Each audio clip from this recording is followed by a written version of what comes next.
Well, good morning. I'm Phil Fisher, I'm the mayor, and we're here today to talk about something that well, not the most interesting topic in the world, but certainly one that's very important, and that's the census. I've asked Mike Cashion, Ward 6 Alderman, to spearhead this effort in the city, and so he's going to take the conversation from here, talk about the census a little bit, the things that we need to do, and so I'm going to turn it over to you, Mike, and let you take off with it. Great, thank you, Mayor. Of course, we all know that the Constitution requires us to do a census every 10 years. And I'd like to go back to the last census, and I think a little explanation is in order as to why what we're doing today is so important. If you go back to the 2010 census, Clinton was underreported by anywhere between 1,200 and 2,000 people. And it looks like that happened because of a miscount on the Mississippi College campus. So to what the mayor was saying earlier, about a year ago, 9 months ago, he asked if we could take a closer look at exactly how that happened. And what we were able to discern so far is that we had some streets that were not listed properly with the Census Bureau. And so we've gone through every street in the city and made sure that the Census Bureau has an accurate listing of all the streets. And we've also gone back and made sure that the physical boundaries of the city were in line with what the Census Bureau had. We did find some discrepancies, and we're confident that those discrepancies have been addressed and taken care of. So, what is the census? Very simply, all it does is it counts every person living in the city of Clinton. And what will end up happening is that between March the 12th and March the 20th, you'll be receiving a notification to participate in the census. You can participate either by filling out a form and mailing it in, you can do it online, or you can do it over the phone. Either way, as long as you're counted. So the questions that you're going to be asked are not complicated questions. They're going to ask who's living in the house, the name of the person living in the house, the relation of the person living in the house, the age of the person living in the house. What you're not going to be asked is anything about social security numbers, banking account information, anything dealing with financial information. You will not be asked. You won't be asked about any political donations or any kind of political party affiliations. Strictly interested in the numbers of the people that are living in the house and the relationship to you. Keep in mind also that all of the information is confidential. It is designed to it's collected only for statistical purposes. Okay? So don't feel like your confidentiality is going to be compromised. This is strictly for enumeration as called for by the Constitution. So why is this so important? You know, why are we sitting here today, and why have we spent the last 6 months trying to make sure that the information and the data that's collected is accurate? Well, there's several reasons.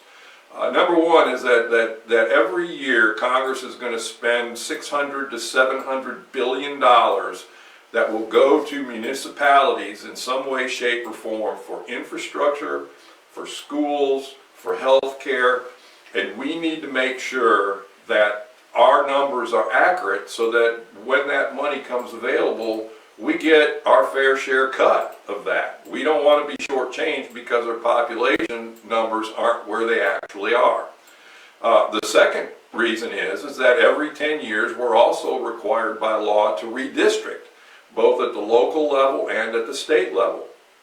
So in order to make sure that in Clinton's case, that our ward lines are accurate, we need to make sure that we have an accurate count of who's living in the wards right now, so that if we need to adjust those lines so that there's equal representation, we can do that. And the third reason, and this one kind of hits close to home, is because these numbers are very, very, very important for economic development purposes. When the mayor or Gabe goes out and starts to recruit a business, there's certain things that a business wants to know. They want to know, is your city growing, or is your city stagnant, or is your city shrinking?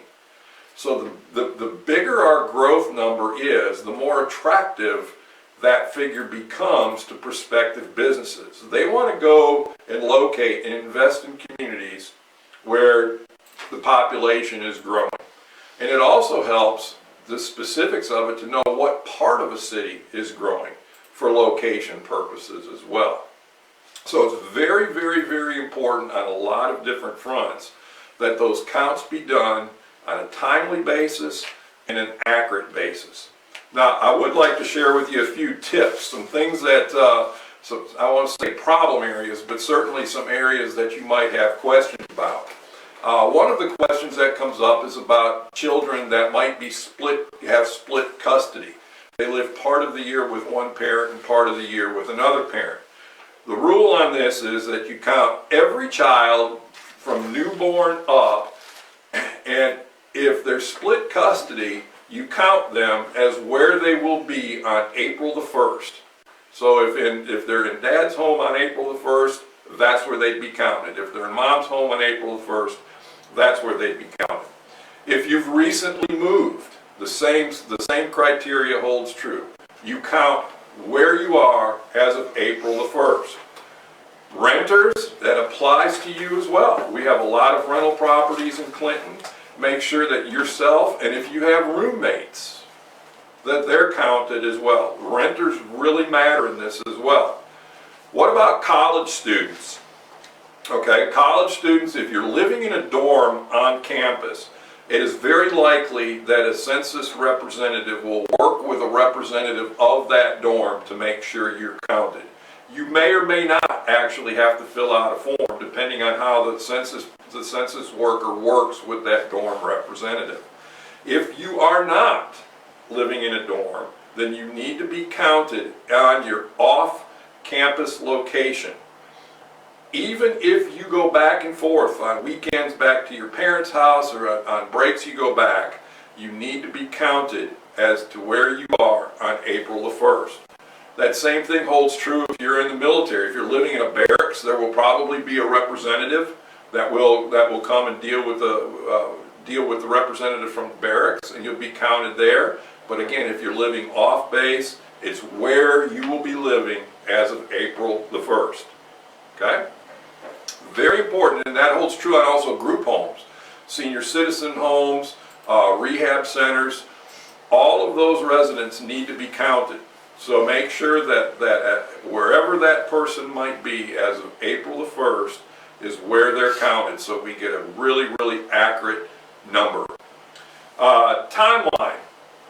This is one of the big questions that's asked all the time. When does this start? Well, starting March 12th, between the March 12th and March the 20th, you will be receiving a notification, an invitation to participate. All right, the official date that we call Census Day is actually April the 1st. And by that time, everyone should have received an invitation to participate. Now, during the month of April, census takers will start visiting those group home facilities, the dorms, the barracks, etc. Okay?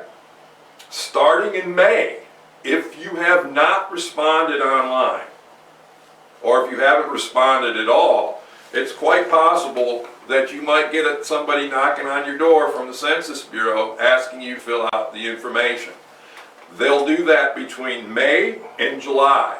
That's when the census takers will be knocking on doors, but they're only going to knock on the doors of those folks who have not responded. So if you want to avoid having to deal with the census taker, just respond as quickly as you can to the invitation to participate. Another key date is December of 2020. By this time, all the census numbers will be received, they'll be compiled, and they have to be presented to Congress and the President by the end of the year. And then by March 31st of 2021, next year, 13 months from now, the cities will get their census information back from the government so that we can start our redistricting. Okay? So, very important. I hope this helps you all to understand why it's important and where we're coming from, because we need every soul counted. We need everybody counted. And the only way we're going to make sure that those numbers are accurate is if we have big participation levels from our community. So I hope this helps clarify. I know Mark has posted some videos that as of Monday, there'll be a lot of information on Clinton, Mississippi's website. And any questions that you might have about that, most everything will be listed online. I'd also like to remind everybody too that the Census Bureau is looking for help. They're looking to hire some folks to be census workers. And for more information on that, you can go to census.gov, and there'll be information on there as to how you can apply for some part-time work as a census worker, doing various things throughout the community. So I hope that helps. It helps clarify, makes folks maybe a little sense of urgency to respond to when those invitations come. That's a lot of good information, Mike. You know, this past Wednesday at Rotary, we had a discussion about the census. And some of the information that I recall is that 79% of the citizens in 2010 responded. Right. Clinton citizens responded. So we need to up that number. There's so much tied to the census, and this is a short form census. There's only 9 questions that are going to be asked. So doing it online, you know, I don't know how long it would take to answer those 9 questions, probably not very long at all. Monday in our staff meeting, when we have that, we're going to start talking about how we can be more open in the city to accommodate everybody. We'll be setting up meetings with homeowners associations, with the nursing homes. Probably, you know, we'll get the colleges involved. There's some other groups we want to get brought into the churches, Right. to bring them in. We're going to talk about setting up computers in the library or the Wood Center, and also have somebody at the library that can help people there while they come in and use it, to walk them through it or answer any questions. Like I say, it's going to be a lot easier to do this year with the with the computer part of this, and it's so important that we take an effort to do this. We need to show the true status of what our city's population is. It's a great economic factor, and it's a place for us to go and to move forward. So I really hope everybody will take advantage of this. So one of the big misperceptions out there is that that your information is going to be used in a non-constructive way, that it compromises your privacy, things of that nature, and that just simply is not the case. The only information that the Census Bureau is interested in, quite frankly, the only information we're interested in, are the physical counts of people. And I cannot overemphasize how important that is, that we get that accurate number. 79%, we need to, you know, there's really no reason why we shouldn't be pushing 100%, especially as engaged as our citizens are, as our community has gotten over the course of the last few years. This is a real good opportunity to invest a few minutes of your time into a project that will ultimately help our city in a lot of different ways. You know, and that's an important thing. Mike, you mentioned redistricting in the city. We will have to redraw ward lines if our population growth is above a certain level. And it becomes a real, well, it's really problematic when you take this to the court system.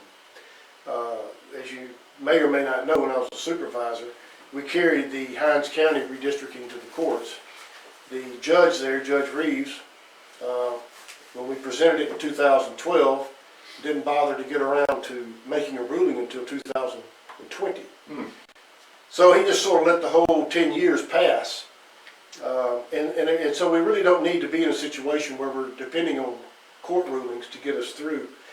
We need to be in a situation where we have the information, we have it accurate. I don't know, based on the timing of municipal elections are next year, and I don't know, based on that timing and when everything is due back at the federal level, if we'll be able to redraw the lines before that election. But we will have them redrawn, if it's required, we'll have them redrawn for the 2024 election, I guess 2025 election. Right. So we will have it redone by then. If you have any questions or comments about the census you'd like to ask us or make us aware of, 924-5474 is the number you can call, and they can get that question in there to us, or you can email mjones@clintonms.org, and we will get that question back to you. Anything else on the census? That's it. We just hope that everybody who takes this to heart and does their fair share certainly will help the community in a lot of different ways. A little bit on the city that's going on. We've had a real wonderful thing happen in our community. Senator Hyde Smith has sent the city, through her efforts in Congress, $766,000 for water sewer rehab. This will be going through the Army Corps of Engineers. Of course, the Army Corps takes their cut off the top, $100,000. It's about 15% of the grant for administration, but okay, that's what they do. We have the local match in place. So this is what we're going to do with that money. We're going to do complete rehabilitation and painting of the south side 1 million gallon tank. That's the one that you see as you drive down the highway. On the south side of the highway, you just kind of see just a little bit of the tank. But we're going to repaint that and redo that one. We're going to do some installation of some equipment on some of our tanks around town. We're going to replace water mains along Franklin, Pinehurst, and Angelia streets. And we're going to reconnect the water mains located on Clinton Boulevard near Wickstead Drive. So this is a real good opportunity for us to make some progress in our infrastructure. It's always important to keep up with your infrastructure and to stay ahead of it. And that's something that Clinton has historically done, and it's something that we can be proud of. We don't have the issues that other cities have because we maintain and we do our infrastructure as required to do. I tell you, Mike, if you'd like to spend a few minutes on anything on Ward 6 you want to talk about? Yeah, I'm excited about one big project that we've been working on for quite some time, and that's our pilot program on speed calming. We have a couple of streets in Ward 6 that are kind of cut-through streets that cut through neighborhoods between Highway 80 and Clinton Boulevard, and then from Clinton Boulevard to Old Vicksburg Road. And we've done a lot of research as to traffic counts and the speed of the vehicles that are going through those streets, and we've set aside some money to actually build and develop some physical entities that will require people to change their behavior as they drive through down these two particular streets. So the board has voted to set aside some money to do that, and our city engineer Bill Owen has been working from an engineering standpoint to determine exactly what can fit into the spaces that we have on the streets that we have. Each street has different size, and the way the streets are laid out, you know, there's certain things that they can and can't do. But he's working diligently on coming up with a final plan on that, and I'm looking forward to that construction being done quickly. Public safety is critically important. It's been critically important to this administration from day one, whether it be moving the police station, substation to Highway 80 by the Walmart was a great move for our ward because it's right in the middle of Ward 6, and it's been a great crime deterrent for Ward 6, and we're appreciative of that. Additional police officers, the establishment of a traffic division, all of these things have all been designed to enhance public safety. And Ward 6 being where it is, just really proud of the work that CPD has done and the efforts that they've taken to address the crime issue, but not just the crime, just the overall quality of life as it relates to traffic and things like that. Now, granted, it's an ongoing process, but it's one that we're committed to, and especially in our older neighborhoods, it's very important that we're doing everything we can to preserve those neighborhoods. So we're proud of that. That's the big project we have going on. Of course, we're always interested from a citywide perspective about all the economic development opportunities that are going on, and you know, we've just recently announced the building of the development of a Steak and Shake. Can't wait for that. I have to buy another treadmill, I'm sure, to work off all the milkshakes and burgers that I'll be eating, but that's a good problem to have. And I know we've got some other projects that are being looked at, some other opportunities that are on the stove simmering away right now, and hopefully we can bring those to a close and keep moving forward. It's a great time for the city, a great time for the city. There's so much positive things happening. Lions Club Park, if it ever stops raining, we might actually be able to complete that in a short period. The rains held us back. They're moving dirt on the Hillman Commons project, which will be another great asset. Developers are looking at building new homes, which we desperately need in the city. Those homes in the entry-level range to entice younger families to come to Clinton. All the right buttons are being pushed, and it is a great time to be part of this city, just strategically positioned to really to enjoy some tremendous growth over the course of the next few years. Good, and let's not forget Magnolia Road. Magnolia Road, how can I forget Magnolia Road? Geez, Magnolia Road is, bids came in actually under what the engineer's estimates were, and Magnolia Road is going to be basically rebuilt. Can't repave it as it is, it's basically going to be rebuilt. Major undertaking, but anybody who's driven on Magnolia Road know we ought to be paying admission for a roller coaster ride on that. It's the road bed's been compromised, so it's going to be a big challenge, a big project. It's going to affect traffic flow a little bit, but that's the price that we have to pay in order to get that road repaired and repaired right. Well, thank you, Mike. I appreciate that. A lot of hard work you're doing on the census to get us going there, and I appreciate it personally, and the city will appreciate it. I would start looking forward in the next few weeks on the city website for more information on the census and to keep us abreast of everything that's going on. So that's what we've got for today. We thank you all for tuning in and for listening. Thanks Cindy Hyde-Smith for $766,000 that we can use on rehab. And if you have any questions, go with the Ask the Mayor or call us at City Hall and we'll do what we can to answer. So thank you very much.